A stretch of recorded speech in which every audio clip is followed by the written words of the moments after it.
বিসমিল্লাহির রহমানির রহিম। লেখার পলিশ সম্বন্ধে আমরা কিছু আলোচনা করব ভিডিওর মাধ্যমে। আমরা কিভাবে লেখার পলিশ করতে হবে, কোন কোন প্রসেসে লেখার পলিশ করতে হবে এই সম্বন্ধে আমরা আলোচনা করব। কোন কোন প্রসেসে লেখা পলিশ করলে কোয়ালিটি ভালো হবে, গুণগত মান ভালো হবে, এই সম্বন্ধে আমরা আলোচনা করব ভিডিওর মাধ্যমে।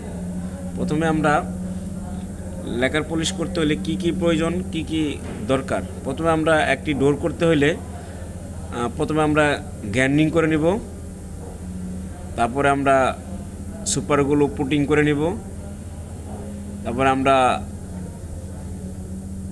লেখারে পুটিং করে নিব, তারপরে 80 বা 120 দিয়ে স্যান্ডিং পেপারটা ভালো করে ঘষে নিব, স্যান্ডিং করে নিব।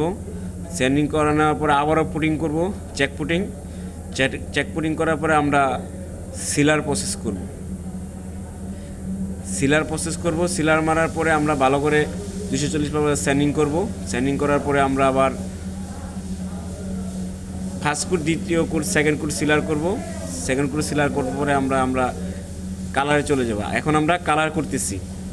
কিভাবে কালারটা করতে হবে প্রথম থেকে আপনারা দেখছেন কিভাবে কালারটা করতে হবে। আমাদের কালারের রেশিও দেওয়া আছে, কোন কোন প্রসেসে কালার করতে হবে, কতটুকু কালার প্রয়োজন প্রতি লিটারে আমাদের লিঙ্ক দেওয়া আছে। লিঙ্ক দেখে আপনি দেখে নেবেন। ভিউয়ার্স, আমরা এখন কালার করতেছি। আমরা ডিজাইনটা রাখার জন্য আমরা মাস্কিং টেপ বা কস্ট টেপ ব্যবহার করছি, ডিজাইনটা ডাইকে নিচ্ছি। এখন কালার করতেছি। কালার করার পরে আমরা ডিজাইন থেকে মাস্কিং টেপ উঠিয়ে নিব। উঠিয়ে নেওয়ার পরে ডিজাইন একটা ডিজাইনের মতো হয়ে যাবে। আপনারা ভিডিওতে দেখবেন। আমরা কালার ম্যাচিং করতেছি। কালার ম্যাচিংটা কীভাবে করতে হবে দরজায় আপনারা দেখেন। 4 পাশ থেকে ম্যাচিং করতে হবে। 1 পাশ থেকে ম্যাচিং করলে কালারটা গ্রুপে যাবে না, ডিজাইনের ভিতরে গ্রুপের ভিতরে ঢুকবে না কালারটা। আমরা ম্যাচিং করে নিচ্ছি।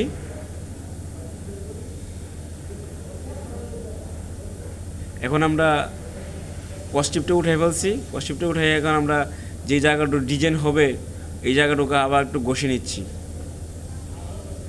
320 সেন্টিমিটার ঘষে নিচ্ছি ডিজাইনটুকু।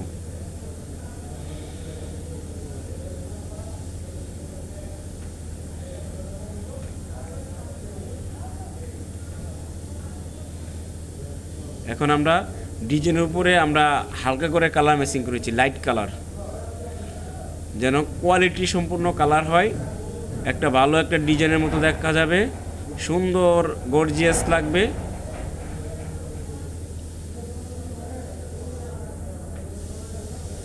অনেক সুন্দর একটা ডিজাইন হয়ে গেছে।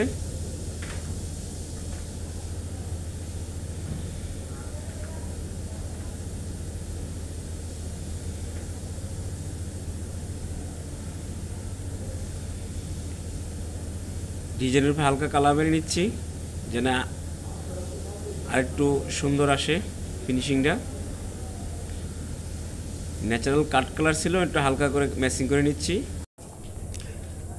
আমরা এখন যাব টপ কোট ফিনিশিং। ভিউয়ার্স, কীভাবে টপ কোট ফিনিশিং করতে হবে আমরা ভিডিওতে দেখতে থাকি। আমরা 60% টপ কোট ফিনিশিং দিচ্ছি। আমরা 60% টপ কোট ফিনিশিং দিচ্ছি। 60% টপ কোট ফিনিশিং করতেছি। কীভাবে টপ কোট ফিনিশিংটা দিতে হবে আমরা ভিডিওতে ভালো করে দেখে নিই। ভিউয়ার্স, যারা আমাদের ভিডিও থেকে কাজ শিখতেছেন তাদেরকে অশেষ ধন্যবাদ। আমাদের নতুন নতুন ভিডিও আসতেছে, দেখে কোন কোন প্রসেসে কাজ করতে হবে প্রসেসগুলো ভালো করে শিখে নেবেন যেন কাজ শিখতে সহজ হয়। আর কোনো সমস্যা হলে আমাদেরকে নক করবেন, আমরা আপনাদেরকে হেল্প করার চেষ্টা করব। ভিউয়ার্স, আমাদের ইউটিউব চ্যানেলে যারা নতুন আছেন তাদেরকে অশেষ ধন্যবাদ। আর আমাদের ইউটিউব চ্যানেল থেকে অনেক সাজেশান দেওয়া হয় কাজ শেখার জন্য। এই সাজেশানগুলাই আপনারা খুব ইম্পর্ট্যান্ট। এই ইম্পর্ট্যান্ট সাজেশনগুলো যদি আপনারা জানতে পারেন তাহলে কাজ শিখতে পারেন সহজেই। ভিউয়ার্স, আপনারা সবাই লাইক করবেন, শেয়ার করবেন, আমাদের ইউটিউব চ্যানেলটা সবাই সাবস্ক্রাইব করে দিবেন। ধন্যবাদ আপনাদের সবাইকে।